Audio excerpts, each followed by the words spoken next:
You ask Tiger to solve. This deals with linear equations with one unknown. The final result is x equals 18.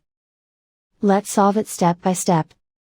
Group all x terms on the left side of the equation. Subtract 2x from both sides. Group like terms. Simplify the arithmetic. Group like terms. Simplify the arithmetic. Group all constants on the right side of the equation.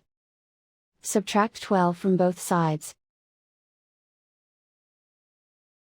Simplify the arithmetic.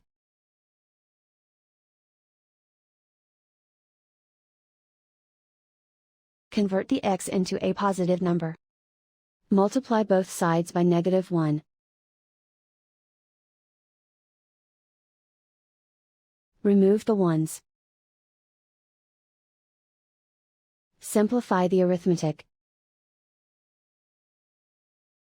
And so the final result is x equals 18.